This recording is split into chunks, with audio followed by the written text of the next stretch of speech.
Então, pessoal, sejam muito bem-vindos a esse episódio do Sinapsando. Estamos aqui com a ilustre presença da Fernanda Dornelles hoje e a gente vai ter uma conversa muito especial com o Jean Vauelan. A gente teve essa oportunidade maravilhosa de ter essa conversa, então espero que vocês aproveitem. Vai ser um episódio mais breve, mas vai ser bem profundo e vai ser bem intenso. Então é isso, sejam bem-vindos a esse episódio.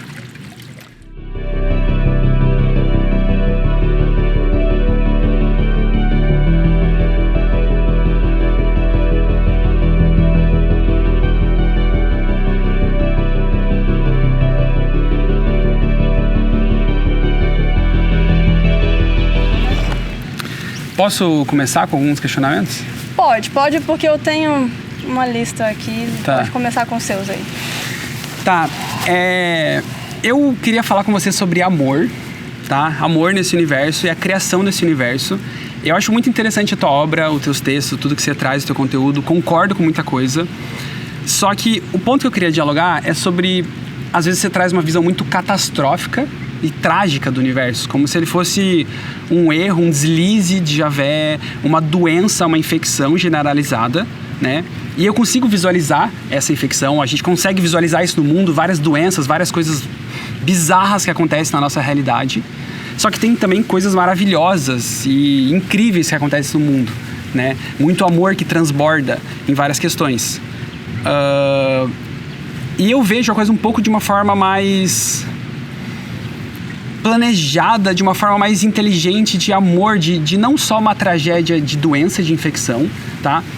Mas eu entendo esse universo como existiu essa doença, existiu essa infecção e nós estamos produzindo essa cura, mas não enquanto escravos de alguém, não enquanto meros robôs de alguma cura, mas enquanto ferramentas cósmicas de transmutação dessa doença, da gente poder tratar isso e evoluir isso, né?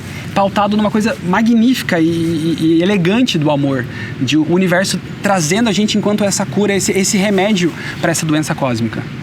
Então eu queria conversar um pouco com você sobre essa questão de amor, ver o que você vê sobre isso, sobre essa questão trágica também da criação. Claro que não sei se a gente poderia conversar por horas sobre isso e aprofundar de várias questões, então, não sei, abrindo a conversa mais ou menos nessa direção. É uma das maneiras de se ver essa questão. Na verdade, não há certo nem errado, penso eu, na leitura que nós podemos fazer da realidade. Nós ainda estamos aprendendo a decifrar o significado, Sim. Não só do que está à vista, mas também do que está oculto. Seja lá o que for, esse universo ele é tudo, menos democrático. O amor que emana dos mamíferos e dos humanos, porque essa é a única fonte que produz amor nesse universo, nem os mamíferos nem os humanos existem porque desejam, mas foram obrigados a existir como produção do universo, como você mesmo disse. Mas o amor aqui perde um pouco a elegância na medida em que ele é fruto de uma obrigação ou fruto de uma existência que não foi tramada no sentido de respeitar a racionalidade que nela existe. A racionalidade que nela existe, que surgiu, segundo as notícias, por um acidente, uma maçã ou alguma bebida que terminou provocando efeitos psicodélicos em Eva, no sentido metafórico Sim. e mitológico. Mas assim, cada um de nós empresta a leitura e empresta o sentimento que quiser ao fenômeno da vida. Não penso que o amor é uma flor que surge no meio do universo, porque a flor surge dos vegetais dentro de um processo bioquímico. O amor é preciso ser produzido por uma seiva psíquica que só mamíferos e humanos têm, e eu acho que isso tem um valor formidável, isso embeleza, isso empresta cores à vida, e eu concordo com você. As coisas formidáveis que acontecem, que você falou, não são as coisas produzidas pelo universo diretamente, mas sim pelos humanos que cá estão. Aí você pode dizer, mas os humanos foram produzidos pelo universo. Então tudo bem, o amor seria um produto indireto Sim. que o universo criou via a geração de uma espécie que esta sim conseguiu mesmo em pleno caos dar exemplos de altruísmo, de beleza e de amor. Nesse ponto, repito, cada um faz a leitura que lhe pareça mais adequada. Mas para você, só os mamíferos amam? Você acha que os elétrons não amam? O Sol, quando ele te esquenta, ele não te ama? Não tem outras formas de amor transbordando pelo universo? O Sol, quando ele te esquenta, ele te mata. Você que tem que ficar uma distância por dentro do Sol para não morrer. De novo, depende da leitura que cada um faz. Existem as leituras mais românticas, mais ingênuas, mais sensatas, mais objetivas. Eu não pretendo que a minha seja correta ou errada, ou melhor ou pior do que de ninguém. Sim. E nem muito menos a sua, mas cada um de nós faz a leitura que melhor se aplica à nossa condição emocional e racional. Eu não vejo, o Sol é uma bomba explodindo. De longe ela é bonita, de longe ela nos aquece, de longe ela nos envolve. No meio da neve, quando surge um raio de sol, isso é uma benção. Mas assim, isso é a leitura que nós humanos fazemos. Mas a realidade, ela é o que ela é.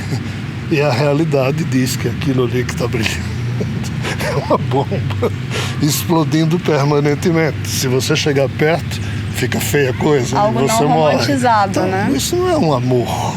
Ou é, dependendo da leitura dos seus olhos. Mas você... Como que para você essa questão que você traz esses dois deuses, né? Vamos dizer, então o Deus do amor, esse Deus criador desse universo e esse demiurgo, essa questão separada dessa criação, mas muitas vezes nos conteúdos que você traz como se uma visão muito nihilista, como se Deus tivesse nos abandonado, como se ele não estivesse aqui, não estivesse ajudando mais a gente. E você vê como ele tivesse nos abandonado, assim, como que você encara esse Deus do amor? A minha visão não é nem nihilista, ela é muito anterior ao nihilismo. Eu não penso que nunca ninguém ajudou a humanidade. Não é que alguém esteve aqui nos ajudando e parou de nos ajudar. A minha leitura ela é muito mais fria. É muito mais crua, né, do funcionamento do universo, sem necessariamente um romantismo, né? Exatamente. Sem uma narrativa mais romântica. Isso. Quando os humanos surgiu a decência, a dignidade, o romantismo, o amor raciocinado. Nós é que emprestamos beleza à vida. Deus, caso ele exista, eu penso que sim, mas até agora eu não vi a sua beleza agindo aqui. Entendo. O Deus amor. Essa criação, como as próprias mitologias falam, não foi produto de um Deus. As mitologias nem usam o nome Deus, porque esse epíteto só surgiu nos últimos 4.000 anos. As mitologias estão aí desde o Paleolítico Superior e foram sendo codificadas oral e depois de forma escrita ao longo dos últimos milênios.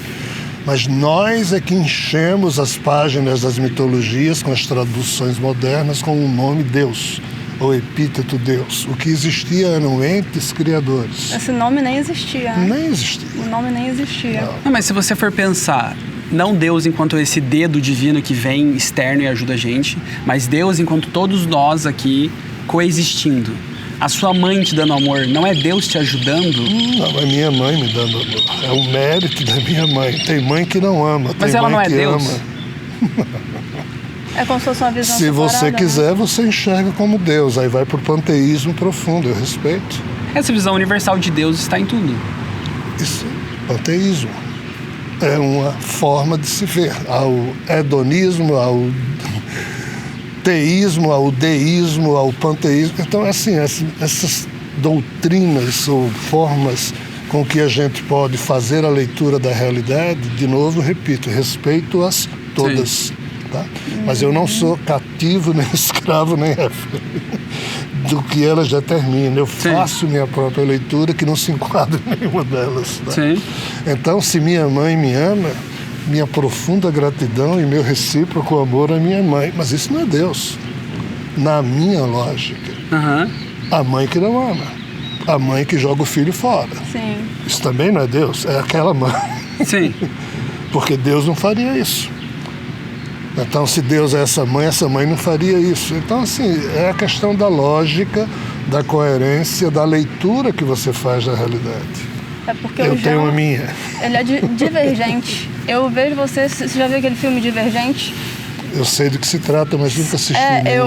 É como se você não se encaixasse dentro de uma caixa, né? Nem das convenções, nem dos raciocínios que aqui que o ser humano muitas vezes cria para que a gente consiga estar aqui, né, de uma forma mais confortável, eu acredito. E muitas vezes eu me identifico muito com a sua visão, porque eu sou uma pessoa muito racional e quando eu paro para observar a realidade da forma que ela é, eu entendo essas narrativas, mas muitas vezes eu enxergo o caos.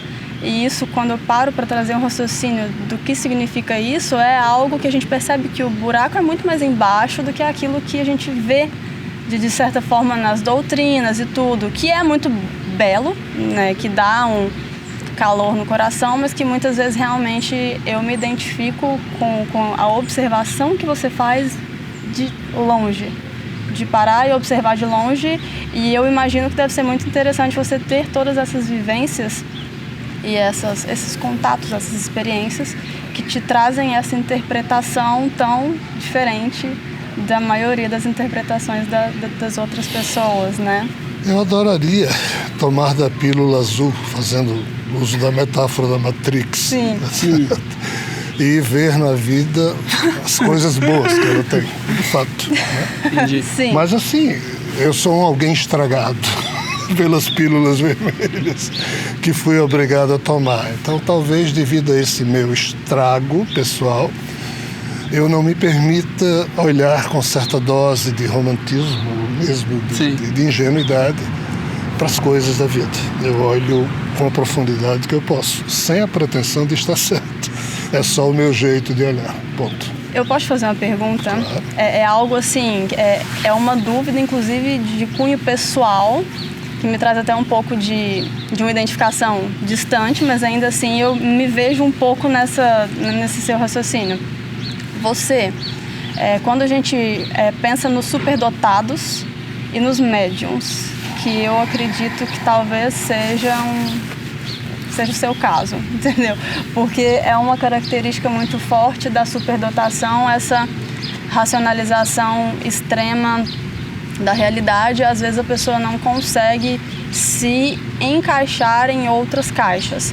Em termos de DNA, de gene e desse funcionamento que você fala dos próprios elétrons, dentro desse contexto de raciocínio, esses espíritos, essas consciências, elas têm algum ponto de diferenciação das outras? É como se elas tivessem um gene crítico mais apurado? Ou é mais do mesmo? O que gera dentro do superdotado em si, que ele tem um funcionamento diferente, atípico, e dentro do médium? Essas duas características que eu queria muito saber de você, a sua opinião dentro de tudo isso. Eu primeiro tenho que fazer uma observação. Para mim, ter como superdotado, só se for superdotado de problemas. Sim.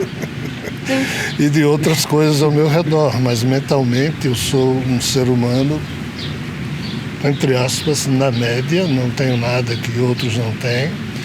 E assim,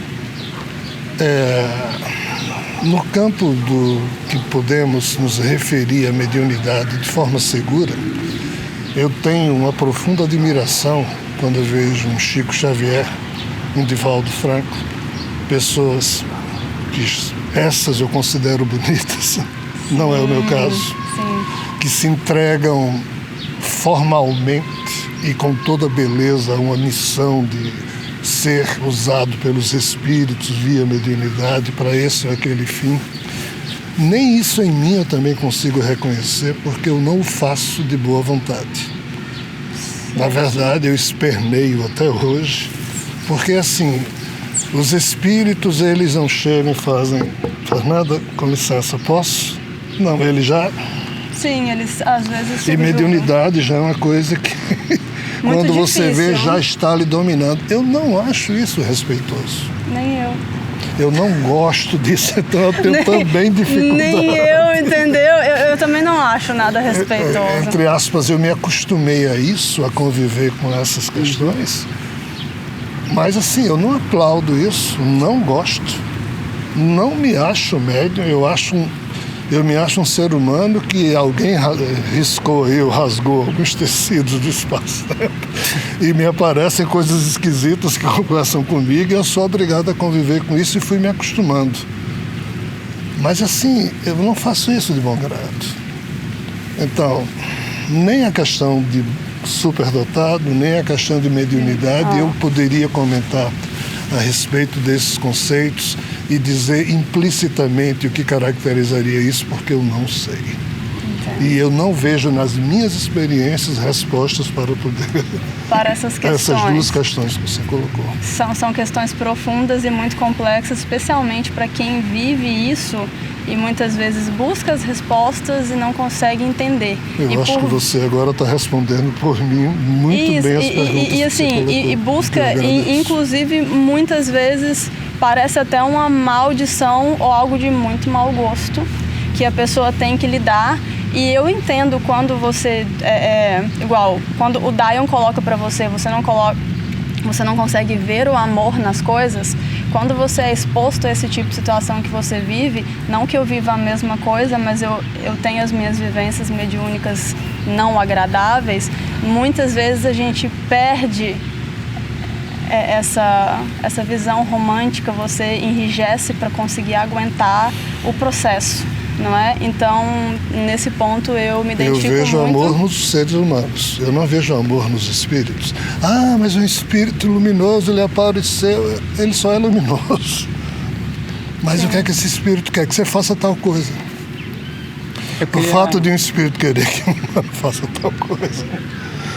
Emmanuel colocava Chico e outros espíritos para que ele se disciplinasse em certas atitudes constrangedoras, e Chico obedecia para, no ato de contrição, educar a si mesmo. Eu admiro Chico, eu não admiro os espíritos que fazem isso com Chico. Em uma macrovisão, esse comportamento da gente ter que passar por essas coisas, como isso repercute em Javé, por exemplo? Por que a gente faz? Isso gera novas proteínas, novas sinapses para ele, digamos assim, de algum tipo de evolução, de desenvolvimento diferente, ou a gente é igual você falou, a gente é ferramentas secas dessa inteligência que, enfim.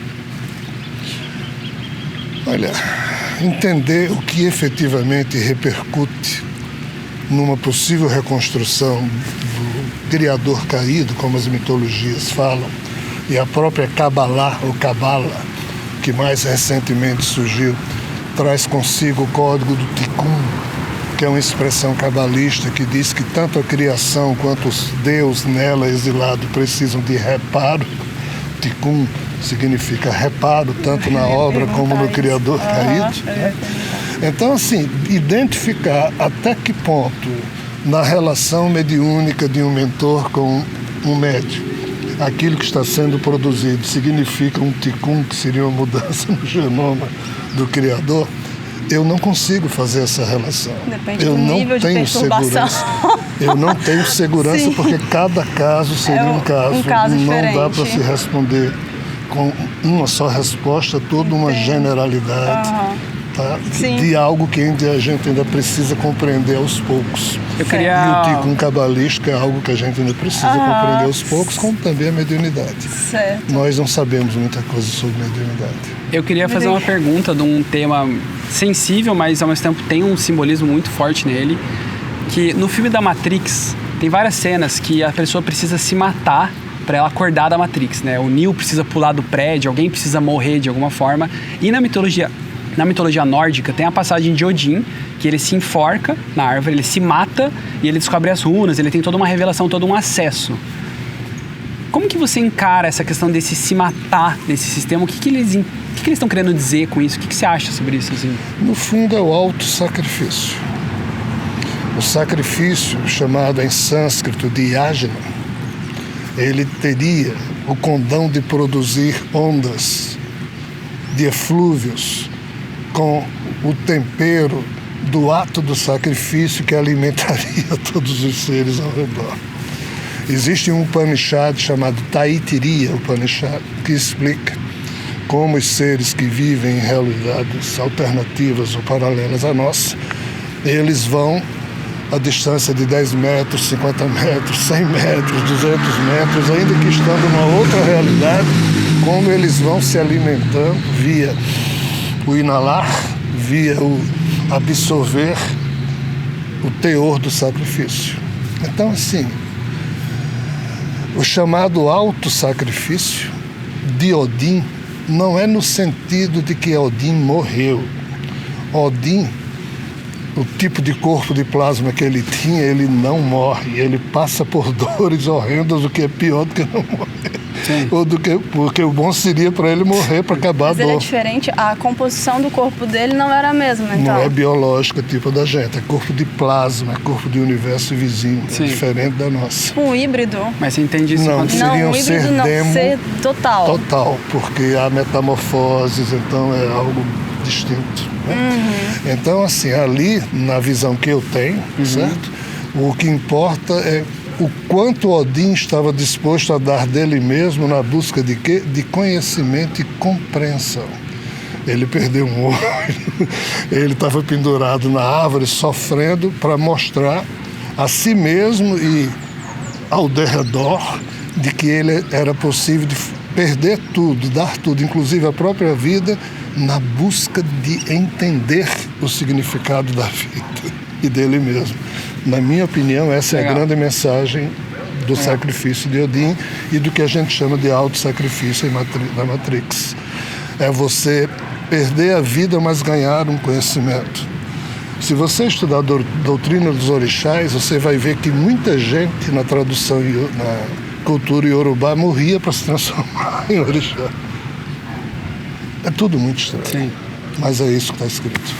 Tá ótimo. Queria agradecer muito sua presença. Foi um episódio mais breve. Quem sabe a gente tem outras oportunidades para conversar por aí. É um prazer. Né? Gostaria muito. Eu podendo ser útil, podem contar comigo. Não, pra gente poder aprofundar bastante, assim, mas obrigado muito pela oportunidade, pela conversa e pelas ideias. Muito obrigada, Jean. A minha lista de perguntas para você está um pouco extensa, então eu já tinha feito um convite, eu acho que eu falei, foi até com o seu filho, para você ir no Namastreta, de fato, para fazer um episódio, porque pra gente falar bastante sobre esses temas muito interessantes, porque assim, eu fiquei com vontade de fazer várias perguntas, mas muito obrigada pela oportunidade da gente estar aqui falando com você, foi muito legal. Obrigado. Valeu, gente. Obrigado por ter participado aí.